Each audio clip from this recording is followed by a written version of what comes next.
there are still some trash can that you don't have to categorize, and you can. And sometimes I think feel like a lot of people still are more willing to just throw them in those trash bins instead of these recycled. I try to recycle as much as possible, although it's a little bit difficult in China because there aren't separate, or like sometimes there aren't separate bins for each thing, especially at the dorms. I think for these, for the categories, sometimes I don't think it's very clearly categorized. So for some trash that I have, I don't know which bins I should put them in. So that's kind of confusing to me. Throughout our research, as you can see, most of the students we interviewed wanted to recycle.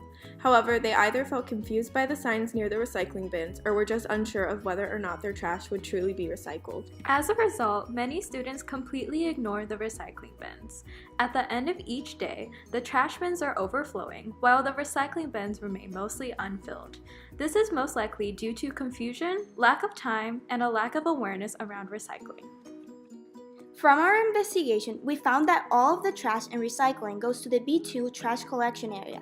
Here, the recycling collected in the bins throughout the school is supposed to be sorted again and picked up by a third-party company.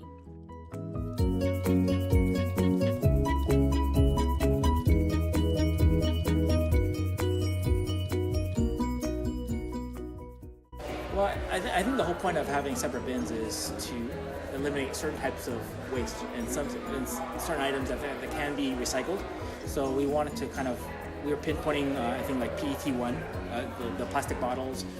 There's also PP5, which is like the hard plastics for like to-go containers and spoons and forks.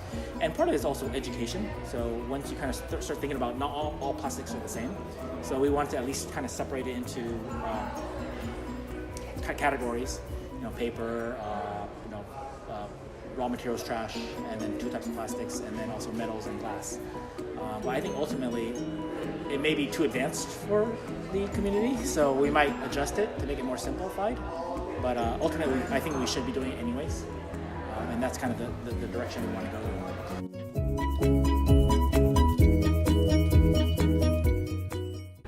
Well, I think people are open to it.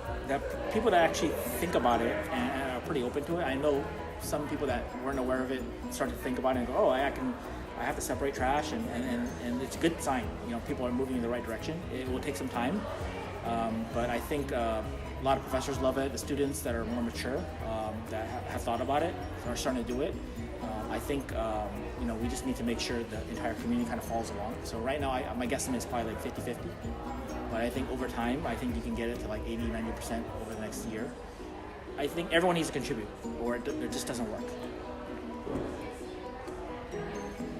There's definitely been improvement. What do you think? And people started reading actual like the posters and what goes where. I mean, our first iteration was only English, and so that was a mistake on our part. We kind of just didn't think about it. And we were like, okay, let's get it up there. And we did it in English first, and then we realized probably people that are dual language, they're kind of dominant in one, right? So like for me, I look at English. And yes, I kind of recognize some Chinese, but it's English. And probably for the reverse, people that are Chinese dominant, they probably look at Chinese. If there's no Chinese, then it's kind of like a blur, maybe. So we added in the Chinese version, and we wanted to make sure it was clear as possible.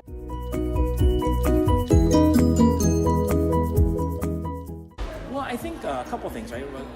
We did the whole coffee thing, right? And that's a financial incentive, right? I think that's an obvious incentive, right? I think people are financially incentive and they save money. That's great.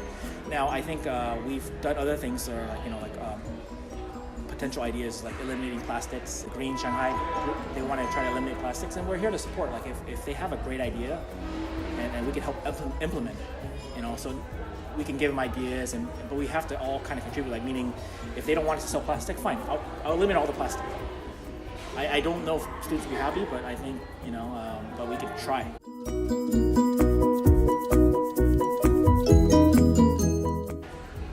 In the B1, it's actually a lot simpler.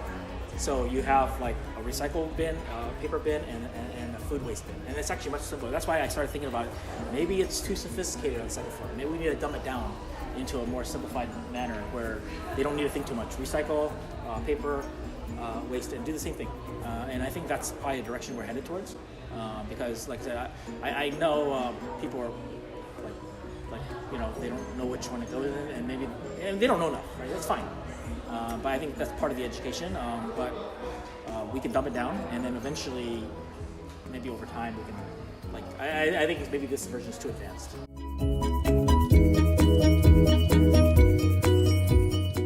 This is a kind of a vague answer because there's no guarantees of where the trash actually goes. I think we just try to. I think our ultimate goal is to have it.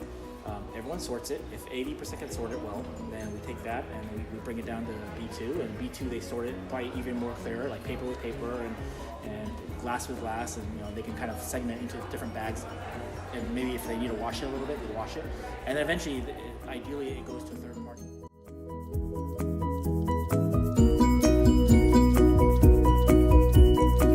So when I first started meeting with Malcolm and discussed the implementation of the bins and how they would be used, he sort of educated me on a one-to-one basis on what the difference was between a PET1 and a PP5 and how they would make the bins specialized to what they sold in the cafe and sort of cater it to the community. So I thought it was really interesting to educate myself on the topic in a more specialized way than just plastics or metals, but to understand that there are different ways that each of these are recycled.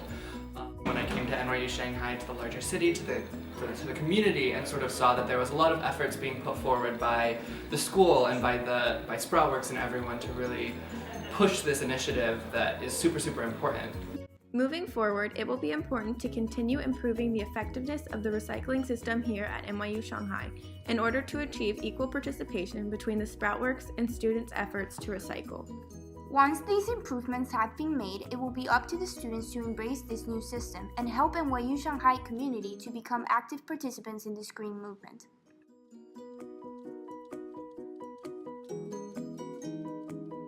In that direction. So, but it has to be like a very conservative effort, and it can't be like, oh, well, the vending machine guy still has plastic bottles. So you kind of also have to talk to that guy and say, hey, look, can you do something else? Or maybe don't sell that type of water.